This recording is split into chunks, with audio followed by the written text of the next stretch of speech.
Warangal Mamnoor airport కు అనుమతులు కూడా వస్తున్నటువంటి నేపథ్యంలో ఇప్పటికే జిఎంఆర్ సంస్థతో పాటు ఎయిర్పోర్ట్ అథారిటీ ఆఫ్ ఇండియా కూడా గ్రీన్ సిగ్నల్ ఇచ్చింది. దీనికి సంబంధించి కేంద్ర రాష్ట్ర ప్రభుత్వాలు కూడా ఒక సమన్వయంతో పనిచేయాల్సినటువంటి అవసరం అయితే కనిపిస్తుంది. దాదాపు ఇప్పటికీ వరంగల్ ప్రజల ఆకాంక్ష కూడా కాకతీయ సామ్రాజ్యం తర్వాత మళ్ళీ పునర్వైభవం దిశగా వెళ్తున్నటువంటి నేపథ్యంలో కూడా ఇక్కడ ప్రజాప్రతినిధులు అందరూ కూడా ఒక మూకుమ్మడిగా అందరూ కూడా ఒక సమన్వయంతో పనిచేయాల్సినటువంటి అవసరాన్ని కూడా గుర్తు చేస్తూ హన్మకొండ కాంగ్రెస్ భవన్ లో కూడా ఒక సమావేశం ఏర్పాటు చేశారు. దానికి సంబంధించి ఎయిర్పోర్ట్ కు సంబంధించినటువంటి కార్యకలాపాలు ఏ విధంగా వెళ్తున్నాయన్నటువంటి దాని మీద కూడా వీరు ముందు ఒక ప్రణాళికాబద్ధంగా వెళ్తున్నటువంటి పరిస్థితి. ప్రస్తుతానికి వరంగల్ ఎంపీ కడియం కావ్య గారు మనతో ఉన్నారు. ఒకసారి నమస్తే మేడం. ఇప్పటి వరకు చూసినట్టయితే వరంగల్ ప్రజల కళ సాకారం కాబోతున్నట్టుగా తెలుస్తుంది. వరంగల్ ప్రజలు కూడా సంతోషం వ్యక్తం చేస్తున్నారు. ఎట్లా ఉంది ఈ పరిస్థితి చూస్తుంటే ప్రస్తుతానికి? చాలా బాగుంది. ఎందుకంటే మనకు ఆల్మోస్ట్ 15-20 ఏళ్ళ నుంచి ఎదురు చూస్తున్నాము. గత ప్రభుత్వం కూడా ప్రామిస్ చేసింది వాళ్ళ ఎన్నికల్లో వాగ్దానంలో భాగంగా. కానీ మొన్న నా ఎలక్షన్స్ అప్పుడు కూడా ఇక్కడ సీఎం రేవంత్ రెడ్డి గారు వచ్చి ఇక్కడ వరంగల్కి సంబంధించి ఎయిర్పోర్ట్ని తీసుకొస్తామని మాట ఇచ్చినారు. అదేవిధంగా దానికోసం కృషి చేసినారు. అది ఇప్పుడు నెరవేరబోతుంది. కాబట్టి వరంగల్ ప్రజలందరూ కూడా అనుకున్నట్టుగా జరుగుతుంది అన్న సంతోషంలో వాళ్ళు ఉన్నారు. ఓకే, ఇప్పుడు వరంగల్కి సంబంధించి ఎయిర్పోర్ట్ విషయంలో ఇటు బీజేపీ తామే చెప్పుకుంటున్నాం అని చెప్పి అంటున్నారు. ఎందుకంటే ఇప్పటి వరకు లేనిటువంటి వ్యవస్థలో ఇప్పుడు మళ్ళీ ఆ కేంద్ర అనుమతులు ఇవ్వడంతోనే అని చెప్పి అంటున్నారు. మీరు ఖచ్చితంగా ఇప్పుడు ఎంపీగా ఉన్న తర్వాత మీ క్రెడిబిలిటీ ఏ విధంగా చెప్పుకోవచ్చు? ఫస్ట్ కేంద్రంది కూడా బాధ్యతే. ఏ రాష్ట్రానికైనా ఒక ఉపయోగకరమైన ప్రాజెక్టు ఇవ్వడం అనేది. కేంద్రం ఎప్పుడు అనుమతి ఇచ్చింది?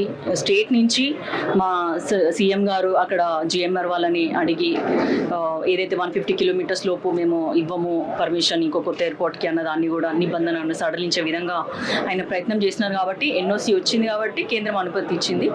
అది ఎట్లయినా ఒక ఎయిర్పోర్ట్ ఎస్టాబ్లిష్ చేయాలంటే అది కేంద్రంలో ఉన్న చేతిలో ఉన్న పని కాబట్టి వాళ్ళ బాధ్యత వాళ్ళు చేశారు, మా పని మేము చేశాము. ఓకే, ఇంకొక 83 ఎకరాలకు సంబంధించి కొంత ల్యాండ్ అక్విజిషన్ విషయంలో ఇంకా చర్చలు కూడా నడుస్తున్నాయి. ఇప్పుడు దీనికి సంబంధించి ఏ దశలో ఉందనుకోవచ్చు?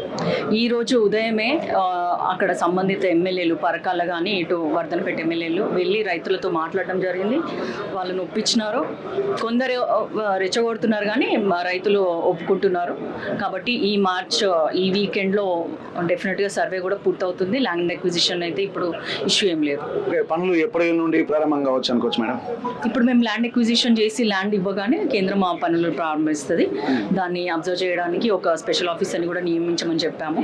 సో దట్ అది లాగ్ అవ్వకుండా తొందరగా కంప్లీట్ అయ్యే విధంగా మన స్టేట్ నుంచి కూడా ఎప్పటికప్పుడు పర్యవేక్షణ చేస్తుంటారు. ఓకే, సీఎం రేవంత్ రెడ్డి గారు కూడా దీనికి సంబంధించి ఎప్పటికప్పుడు పనులకు సంబంధించి పర్యవేక్షణ కోసం మీరే చెప్పారు, ఇంతకుముందు ఒక స్పెషల్ ఆఫీసర్ను పర్యవేక్షణ కోసం ఉంచారని చెప్పి అంటున్నారు.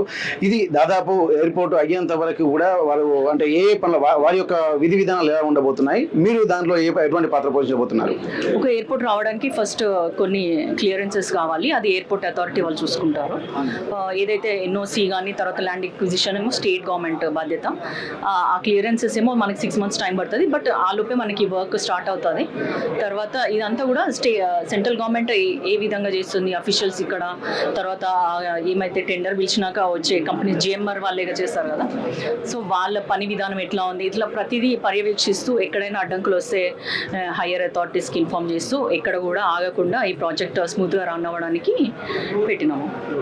Thank you. ఇప్పటివరకు అయితే ఇక్కడ కాంగ్రెస్ కు సంబంధించినటువంటి హయాంలోనే ఇక్కడ ఎయిర్పోర్ట్ వస్తుందన్నటువంటి ఒక సూచనలు మాత్రం ఇక్కడ చేస్తున్నారు. ఎందుకంటే గతంలో ఎన్ని ప్రభుత్వాలు వచ్చినప్పటికీ కూడా దీన్ని చిత్తశుద్ధితో వ్యవహరించలేకపోయాయి. అది కమిట్మెంట్ తో మేము ఉన్నాం కాబట్టి ఇక్కడ మేము అధికారంలోకి వచ్చిన తర్వాతనే సెంట్రల్ గవర్నమెంట్ తో సంప్రదింపులు జరిగిన తర్వాత ఒక మంచి విధానాలతో ముందుకెళ్తున్నాం. వరంగల్ మళ్ళీ పునర్వైభవం దిశగా కృషి చేస్తున్నటువంటి పరిస్థితి కనిపిస్తుందని చెప్పి అంటున్నారు. అన్ని ఇక్కడ పర్యావరణ అనుమతులు కూడా ఇక్కడ మనకు కావాల్సినటువంటి అవసరం ఉంది. ఇక్కడ దానికనే రైతులు కూడా కొంతమంది ల్యాండ్ కు సంబంధించినటువంటి కొన్ని చర్చలు మాత్రం జరుగుతున్నాయి. అలాగే ఆ పర్యావరణ అనుమతులు వస్తే పనులు ప్రారంభించడమే తర్వాయి అన్నటువంటి ఒక సూచనలు మాత్రం వరంగల్ ఎంపీ కడియం కావ్య గారు చేస్తున్నటువంటి పరిస్థితి. హన్మకొండ నుండి కెమెరా పర్సన్ భిక్షపతితో వెంకటరత్నం, RTV వరంగల్. మరిన్ని వీడియోస్ కోసం ఛానల్ ని సబ్స్క్రైబ్ చేయండి. లేటెస్ట్ అప్డేట్స్ కోసం వాట్సాప్ ఛానల్ ని ఫాలో అవ్వండి. ఆ లింక్ డిస్క్రిప్షన్ లో ఉంది.